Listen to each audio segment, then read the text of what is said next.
నమస్కారం అండి. సో ఇక్కడ జనసేన 12వ ఆవిర్భావ సభ అయితే జరుగుతుంది పిఠాపురంలో. మీకు ఎలా అనిపిస్తుంది? మీ ఊర్లో జరుగుతుంది కదా. ముందుగా అందరికీ నమస్కారం. 12వ ఆవిర్భావ దినోత్సవ శుభాకాంక్షలు. ఈ రోజు మీరు చూస్తున్నారు ఇక్కడ అంగరంగ వైభవంగా ఇది ఆవిర్భావ సభ అనే కంటే ఆనందభావ సభ మా పిఠాపురం ప్రజలందరికీ, అలాగే ఈ దేశ ప్రజలందరూ కూడా ఈ సభ ఎప్పుడు జరుగుతుందా, ఎలా జరుగుతుందా అని చాలా మంది ఎదురు చూస్తున్నారు. ఆ రోజు రానే వచ్చింది. ఇది ఒక గొప్ప పండగలా, ఒక వైకుంఠంగా చేసుకుంటున్నాం. ఎలా అనిపిస్తుందండి? చాలా ఆనందంగా ఉందండి. మా పిఠాపురం ఇంత వెలిగిపోతుంటే అసలు ఏంటి ఈ జనసంద్రత ఏంటి, ఇంత అందరూ ఇంత ఎండలను కూడా లెక్క చేయకుండా ఎంతో కోలాహలంగా ఆహ్లాదంగా వెన్నెల్లో తిరుగుతున్నట్టు తిరుగుతున్నారు ప్రజలు ఇక్కడ. సో చూస్తున్నట్లయితే ఇక్కడ మీరు మజ్జిగ అయితే పంపిణీ చేస్తున్నారు కదా. ఎందుకు అంటే ఎంత ఖర్చు చేసి మీ నాయకుడి కోసం ఎందుకు అంత ఖర్చు పెడతారు?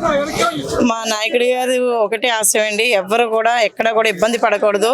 ప్రతి ఒక్కరికి కూడా మజ్జిగ అలాగే పుచ్చకాయలు పంపిణీ కూడా చేస్తున్నారు. అలాగే బిస్కెట్స్ అని ప్రతి ఒక్కరికి కూడా ఎటువంటి ఇబ్బంది లేకుండా, రహదారులు కూడా అందరూ కూడా ఎటువంటి ఇబ్బంది పడకుండా ఇక్కడికి వచ్చి వాళ్ళ ఈ సభని చూసి ఆనందంగా వెళ్ళాలని మా అధినాయకుడు మనస్ఫూర్తిగా కోరుకున్నారు. అదే అడుగుజాడలో మేము కూడా నడుస్తున్నాం. థ్యాంక్స్ అండి.